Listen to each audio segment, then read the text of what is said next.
Just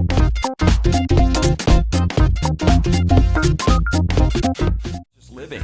So listen up, America. It's the Adam Harman Show.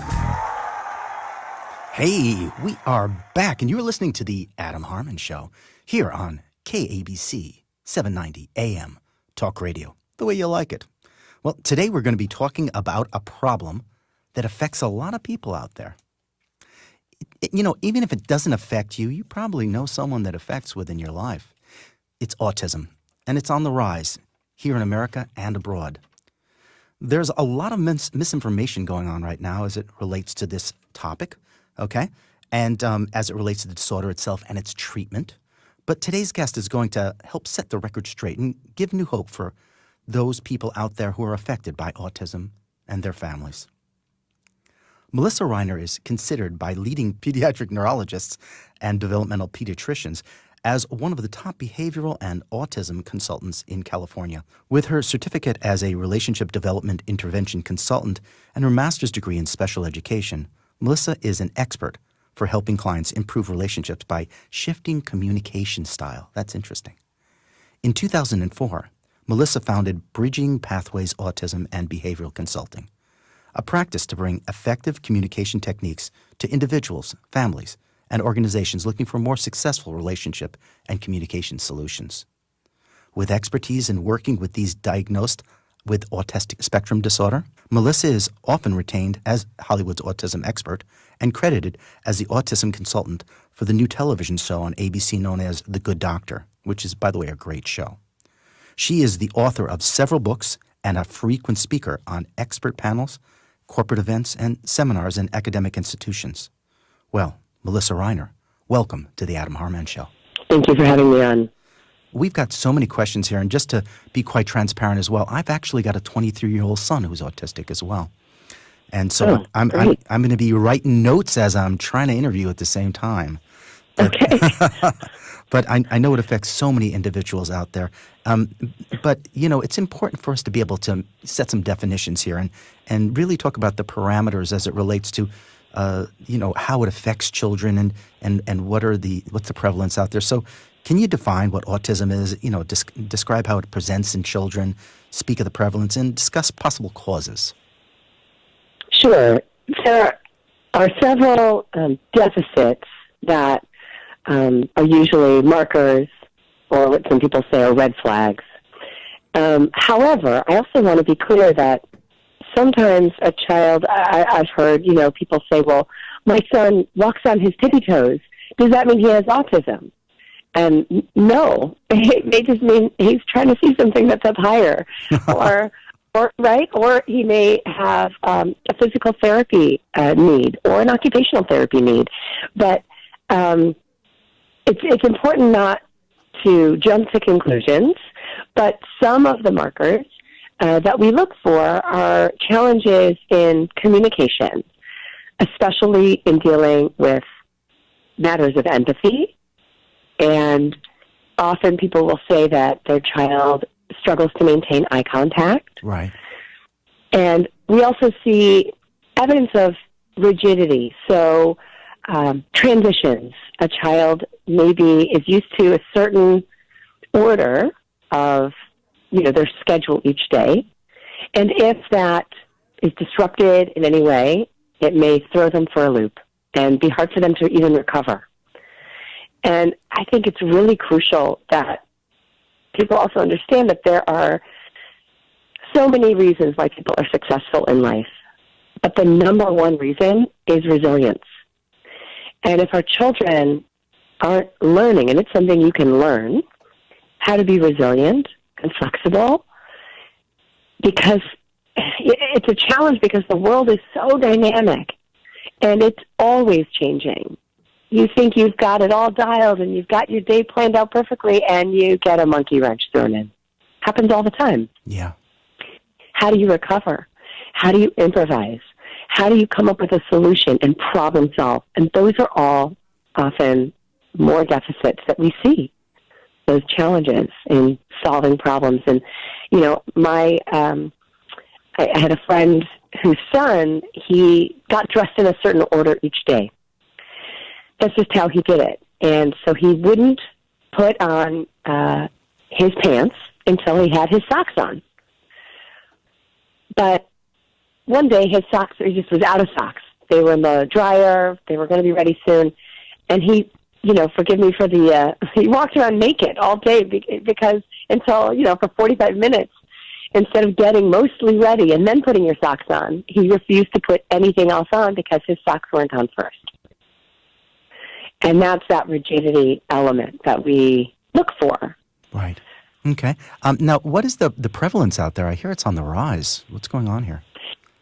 Yeah, I think it certainly has been rising, but I think the CDC rates from last year, the percentage from last year to this year has actually stabilized, interestingly enough. Ah.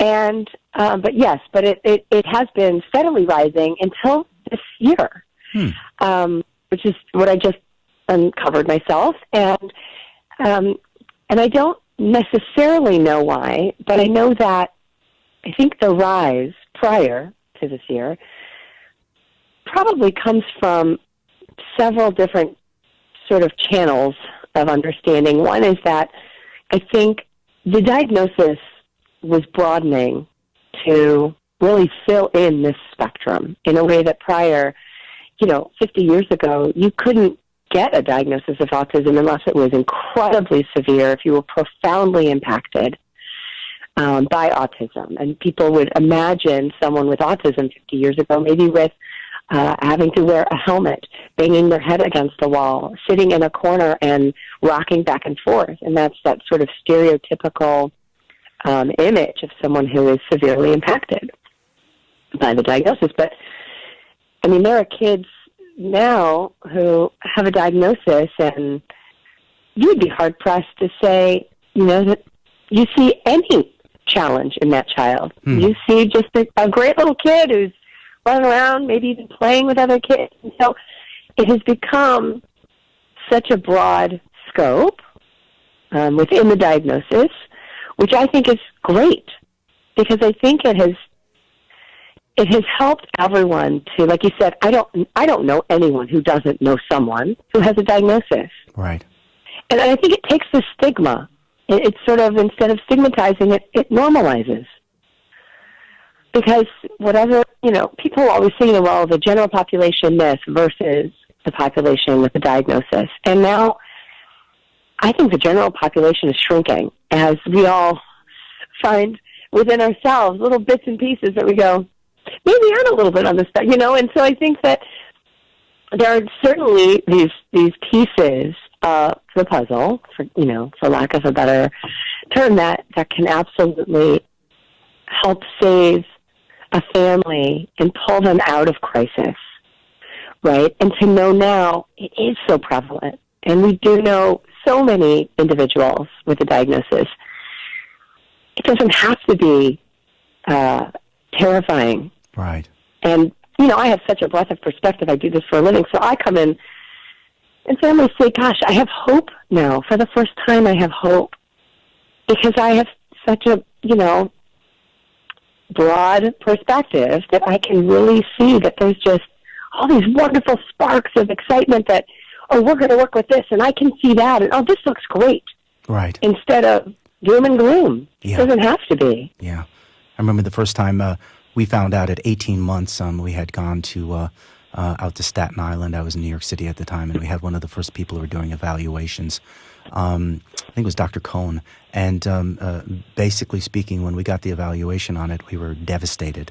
So to be able to have some sense of hope is really very important. Can you tell us a little bit about yourself and how you got motivated to help autistic children? Yeah, I'm so blessed to have a family member, a niece of mine. She has a rare disorder that not a lot of people in the world have, and her mom is one of the strongest, most amazing people I've ever met in my life. And when doctors said, no, your little girl will never do this and she'll never do that, it was this little girl who showed the world otherwise. And, they said, I don't know if she'll ever walk. And she was just out of sheer will determined. And now she runs and plays, and she did karate and ballet. And there was no stopping her, but the doctors wanted to, Yeah. And this her mom, this amazing, incredible, powerful woman, she developed and created the first summer camp for individuals with special needs, including individuals with an autism diagnosis. Wow. And what was extraordinary about this camp, and this is in Los Angeles, but she didn't center it around therapy. She centered it around building friendship. Mm. It was not a therapeutic camp, although there were therapists involved, daily, but it was about having fun. Wow. These are kids who have 20, 40 hours of therapy a week of some kind or other, and this was a chance for them to just let loose and actually have a great summer where they could just have fun and be themselves. And we watched friendships built, maintained, and that's inspiring beyond belief. And then she sort of parlayed that experience into creating a resource center. And she said, do you want to, she thought she saw something in me that had a knack. It was not I had no area of training with regard to working with individuals with autism at all. Yeah. And I was sort of learning, and she and her partner trained me and said, let's take a look at this, and you do this great, and why not try that? And Melissa? And then I started, Melissa, I want you to hold that spot there. Well, let's put a bookmark in that one. We're heading into a news break, so don't touch that dial. We will be back with more of our guest, Melissa Reiner, and breakthroughs in the treatment of autism.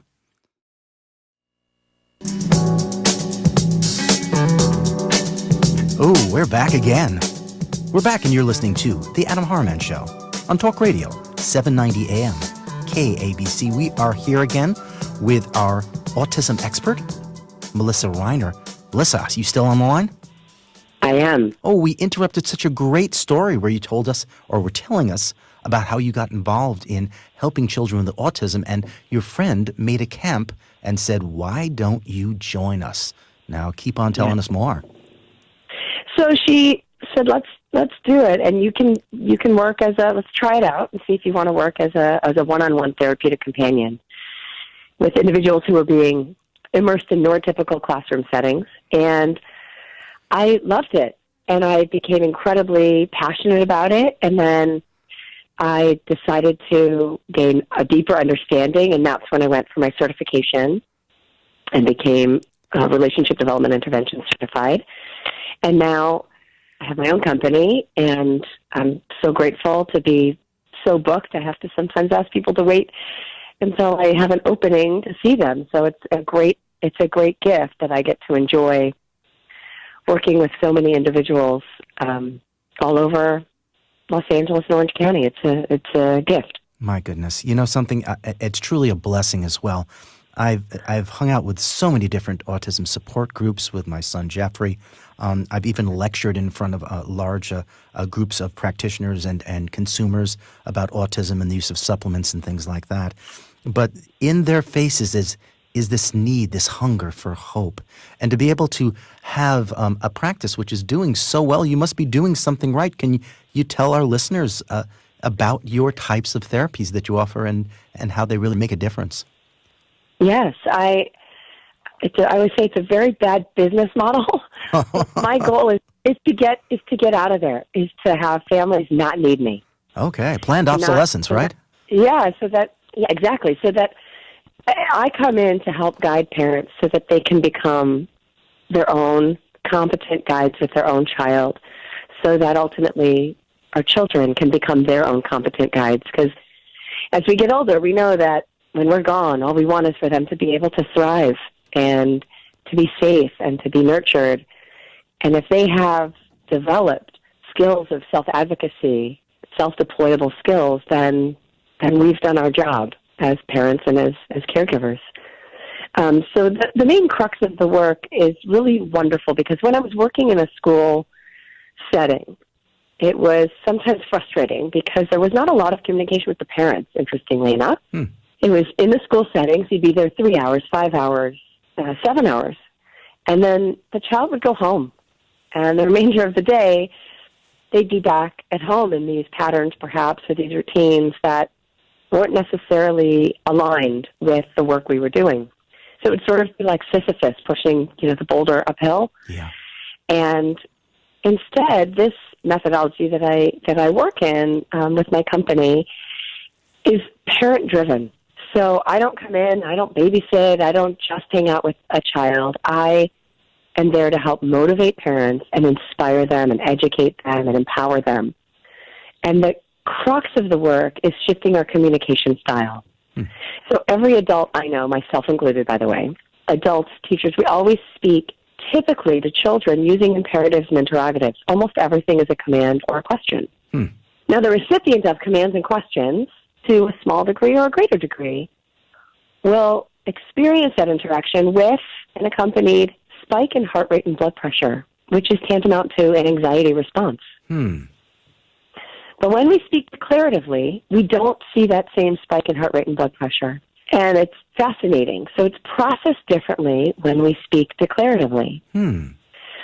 So if every morning I'm finding myself frustrated and yelling at my kids, get your shoes on, we're late for school, get your shoes on, get your shoes, right? Which every parent can relate to. Sounds familiar, yeah. Right, everyone. So it helps me to not lose my cool when I can say it differently instead of just the act of repeating the same thing over and over again will build frustration in anyone. So in that scenario, what would be a declarative alternative? So I might look at my child and say, wow, it looks like you're almost completely dressed, but I hope your feet aren't wet when we go outside because it is raining. And then my child has to think about how to think. Yeah. My child has often challenges with self-awareness and impulsivity, right? A lot of children do, on or off the spectrum, by the way. And so now my child has to think, why is my mom saying this to me? Oh, because I'm surveying my body, which is almost completely dressed, except my feet might get wet because my feet only have socks on them. Right. Or I'm barefoot. And she just said it's raining outside, so now I'm building all of these awarenesses. And now I probably need to get my shoes on so that they don't get wet. I've taken 3 or 4 cognitive leaps instead of a child who ends up being an automaton because they are compliant and you tell them what to do and they do it. Yeah. Get your shoes on. They do it. So it seems successful, right? Wow, my child listens every time. Right. Look how successful that is. I say sit, they sit. I say put that away, they put it away. We're not building thinkers. Right. Or you're not telling them to roll over and expect them to be a dog either. Yeah, exactly. We want our children to cultivate from an internal desire, their interest in collaborating with others.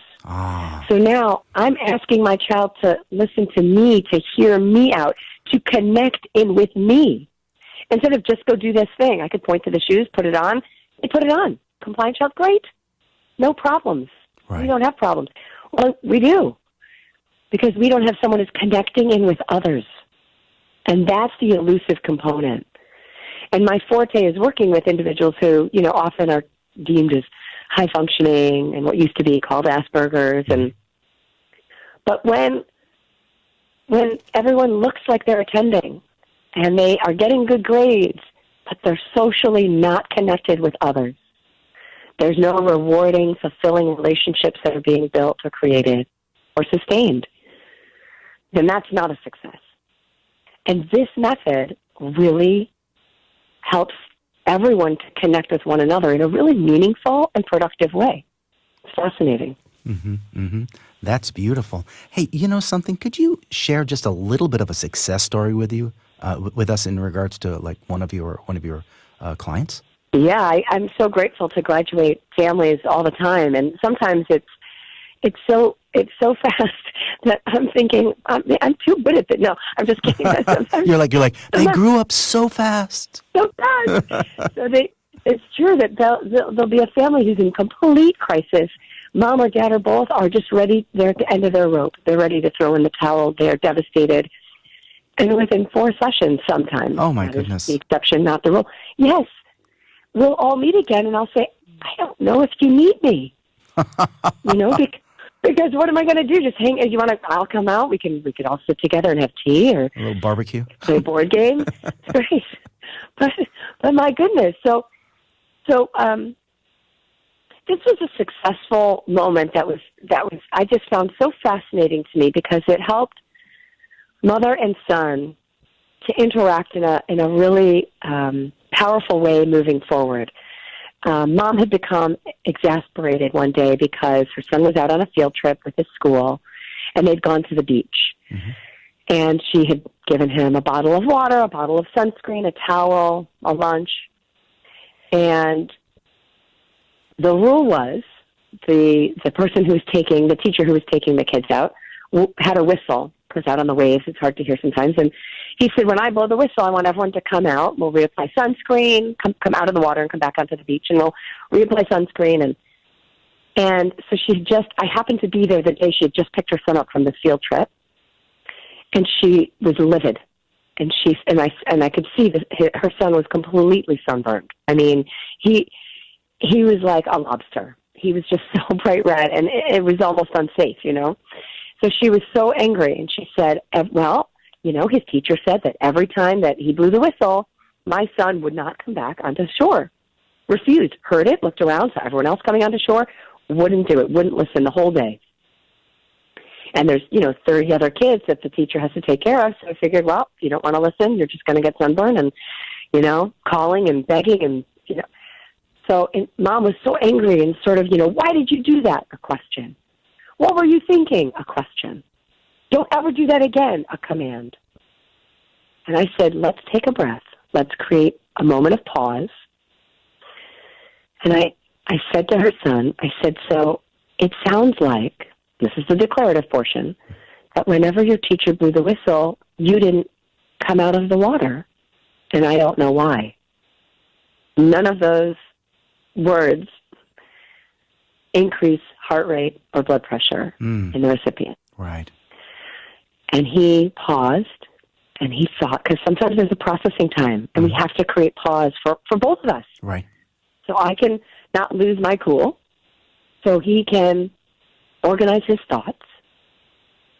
And he said, I left my sunscreen at school, and so I didn't want to go onto the beach because I didn't have sunscreen to reapply. Aww.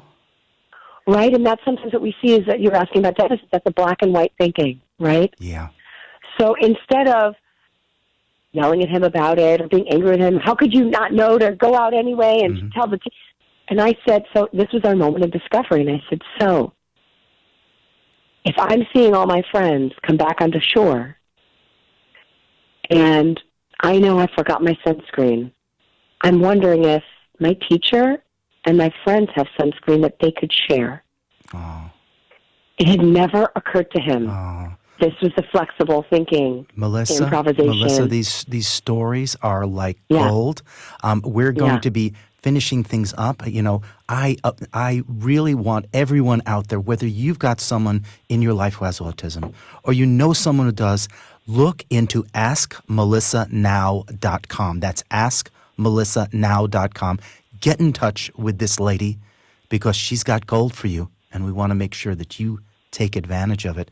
You know something, Melissa? Thank you so much for being a guest today on the Adam Harman Show. Adam, thank you. It was an absolute pleasure. Oh, my goodness. Ladies and gentlemen, Melissa Reiner. Thank you. All right, folks, we are going to take a short break, but stay with us. On our Can You Relate segment up next, we're going to show you how to be able to have arguments where both parties win. That's right, win-win arguments. Imagine that? All right, hang on. We'll be right back.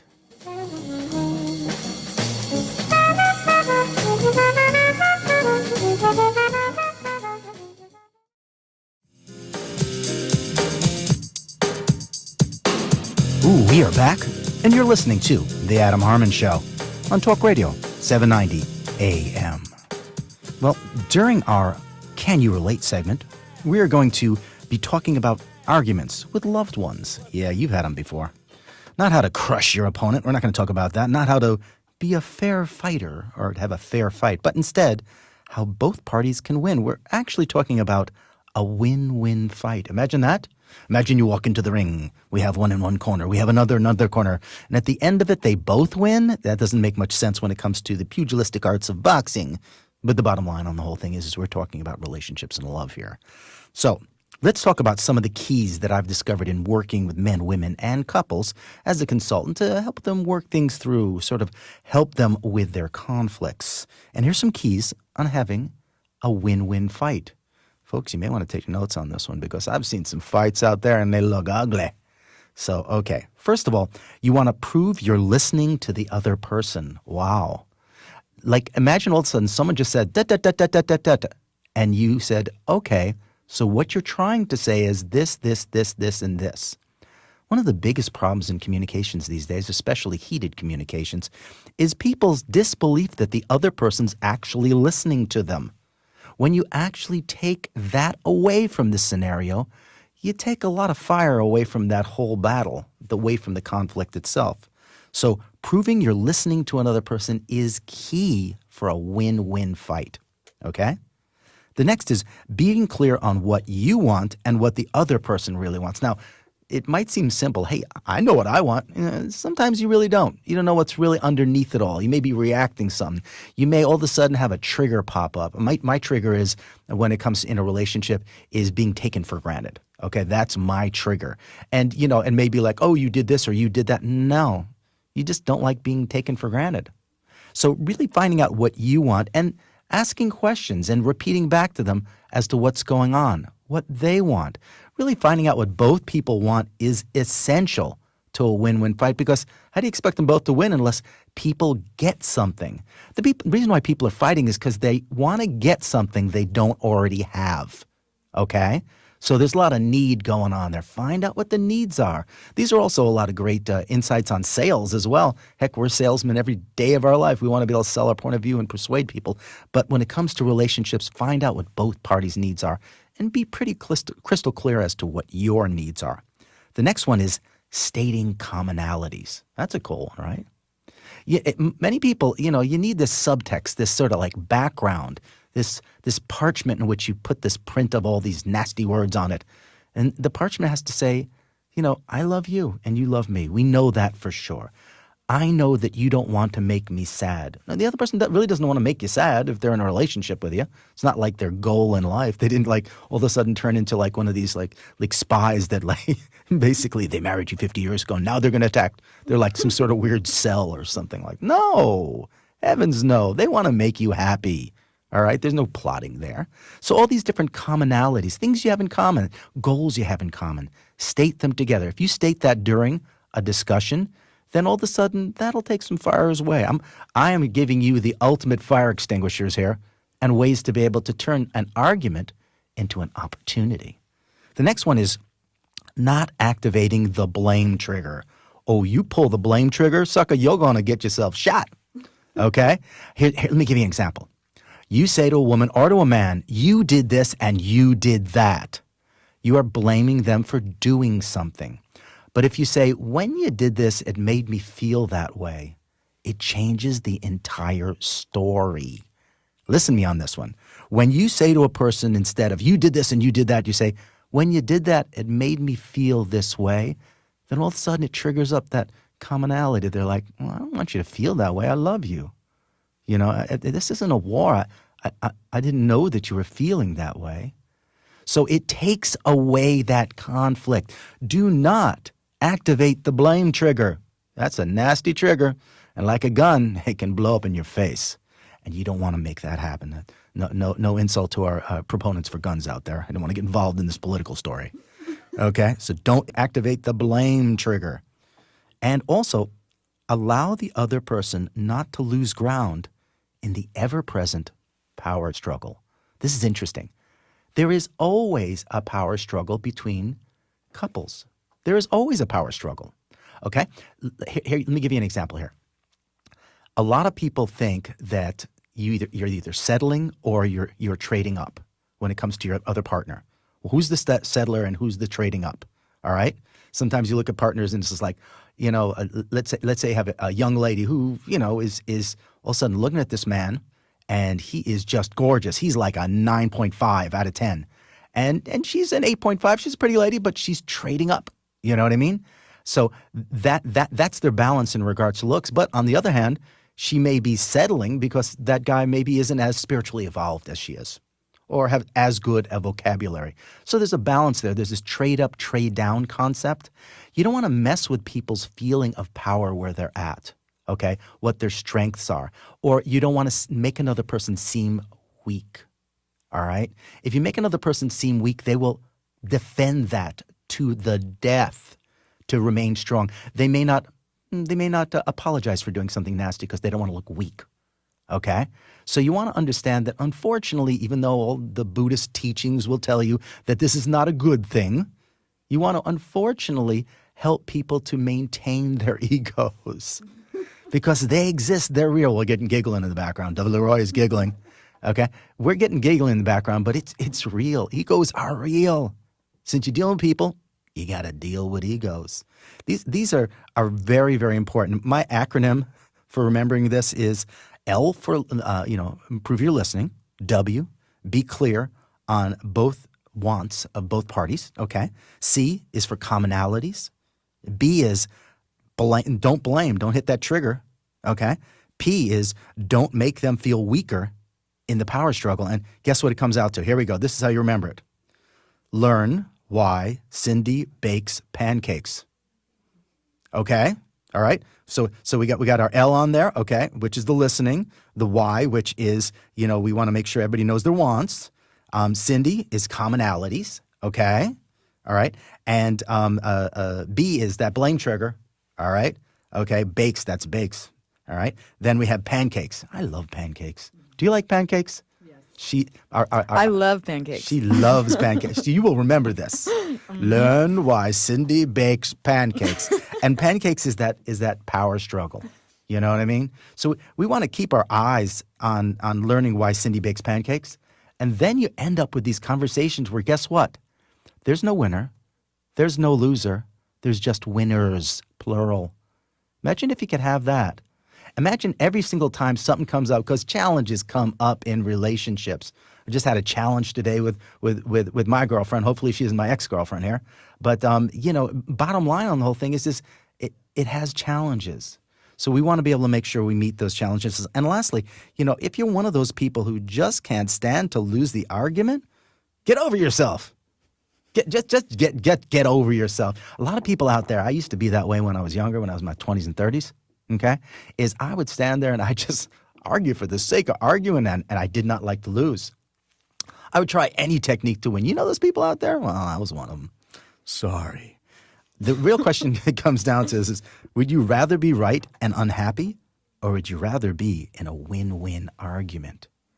I mean, folks, I want you to understand one thing. The reason why we have this segment on the Can You Relate segment is because there's lots of opportunities out there to be able to make sure that you can communicate with others in loving ways. But where it really comes from is how we look at ourselves. It's real easy to be nasty at others when you're nasty at yourself. You want to ask yourself some questions, like what are the words that you say to yourself first thing in the morning? Okay? Are they words like, I got it today, Adam? Or is it like, you dirty louse? Why did you crawl out from under that rock that you came from? I don't care if it's a Tempur-Pedic bed. It's a rock, and you're a dirty louse. No, you don't want that type of stuff. You got to keep track of what you're saying to yourself here. Because remember, you're going to spread that somewhere else. You're going to spread that around. You're going to spread that to that lovely lady or that lovely man that you're in a relationship with. And that certainly is not going to be a good situation. Also, it all has to do with that internal mindset. Did you ever notice, this is an interesting one, that when you clean up your house, you feel better? Why is that way? Because a crazy and stirred up, messy mind with tons of thoughts is the internal world. It matches the external world of the dirty house. And if you were to ease up one of those areas, the other one feels better. So if you were all of a sudden get something straight inside your mind, then all of a sudden, you'd have less of a problem with having a dirty house. If all of a sudden you had all this craziness going on in your mind and you clean up the house, then you'd have less of the problem with the craziness in your head. Let me give you a little idea here, folks. What if you cleaned up the house and dealt with the stuff inside your head? That'd be pretty pristine. Well, folks, it's time for a short break. Stick with us. And in our last segment, The Adam Harman Show's cosmic astrologer, Dovie LeRoy, will be back. And she's got some surprises for you. Stay tuned.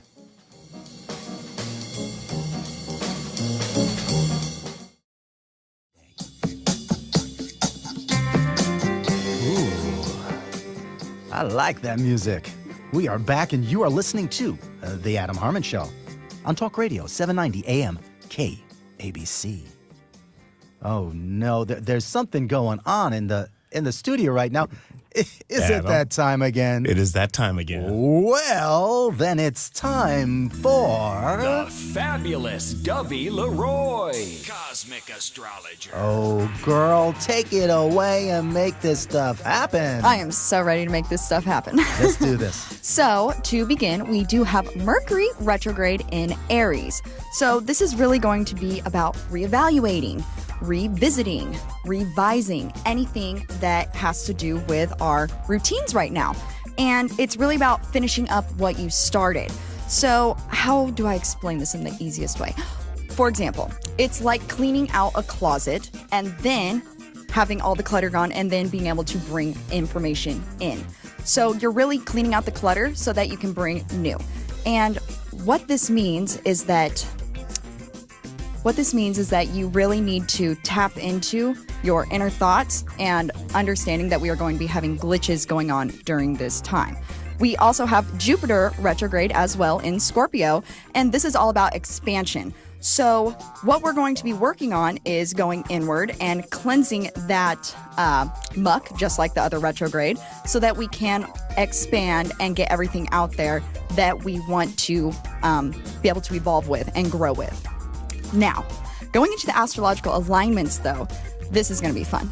We're going to go with fire, earth, air, and then water. So for Aries, we have the sun in the first house and we have the moon in the seventh. This is going to be about identity, how you are seen into the world, your makeup, your hair, how you dress.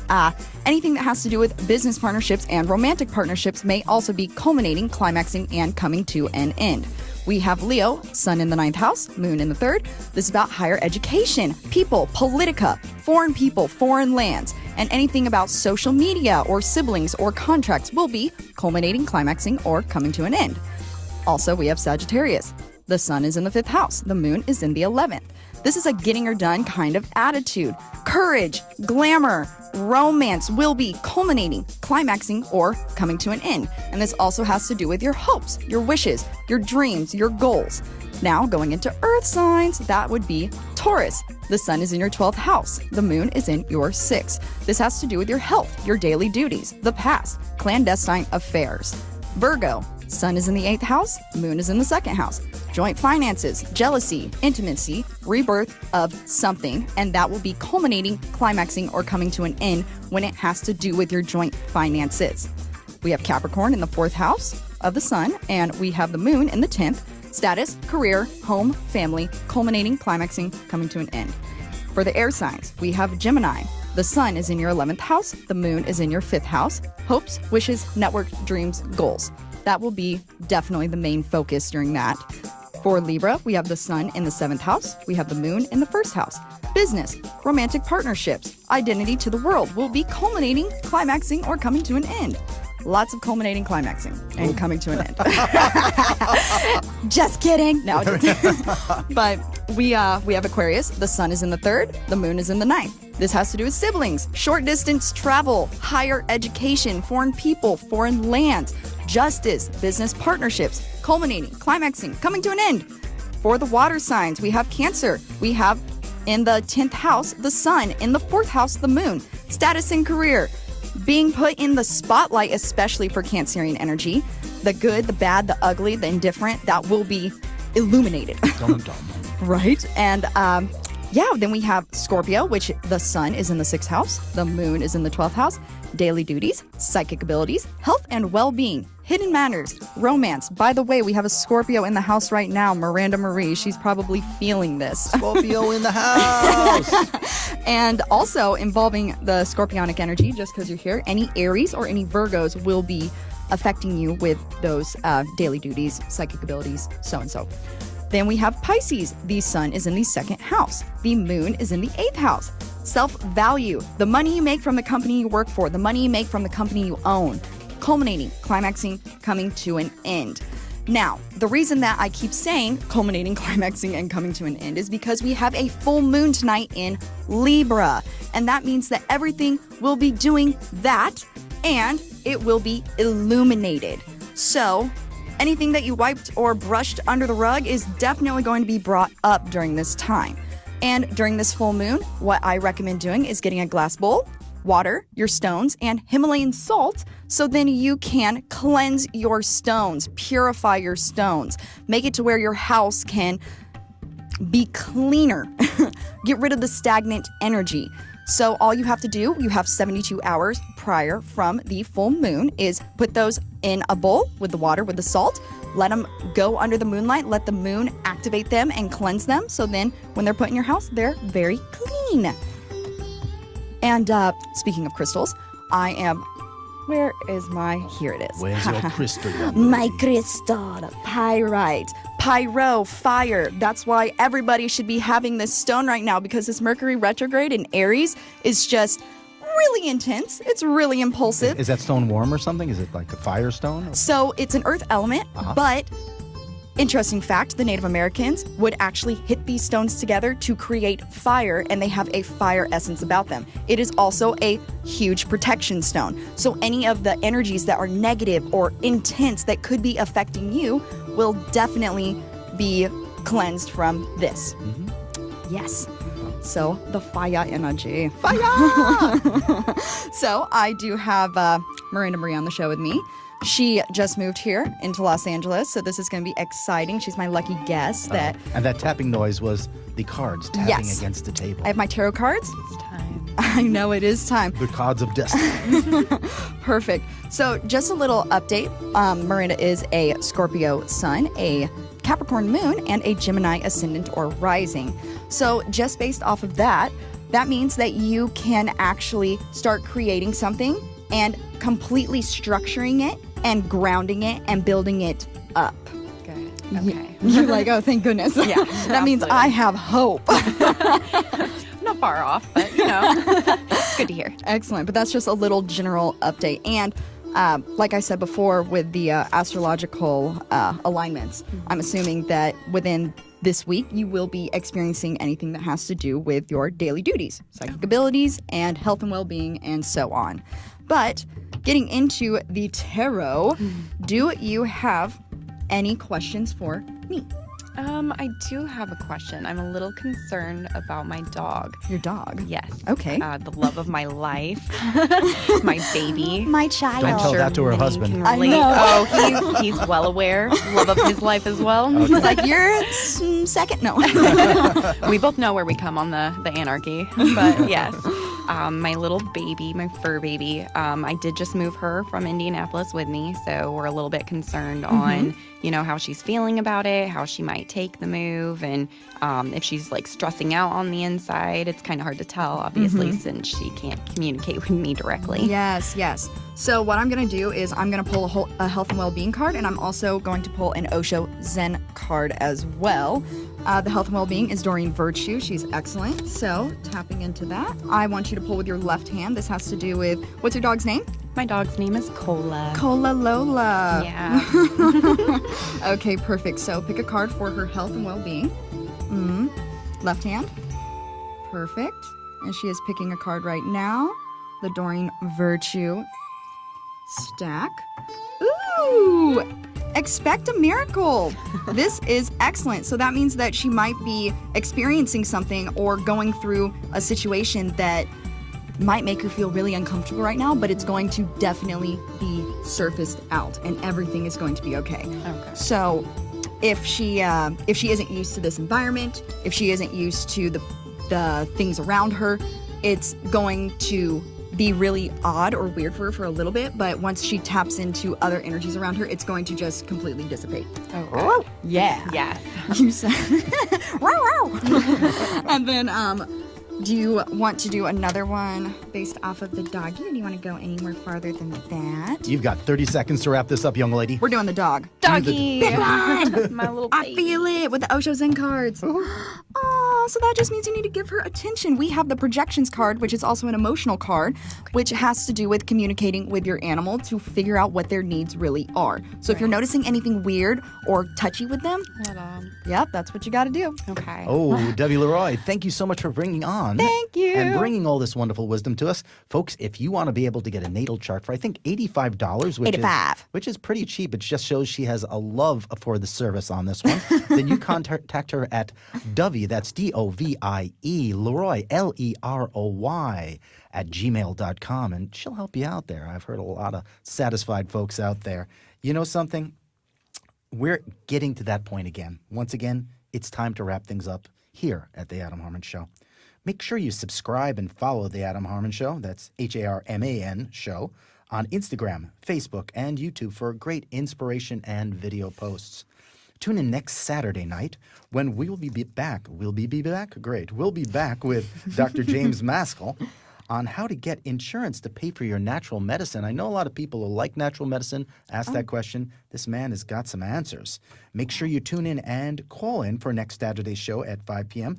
You won't want to miss it. That's Saturday at 5 p.m. Well, until next time, all of us here at The Adam Harman Show would like to thank you for listening, and we hope you have a week filled with abundant health and loving relationships.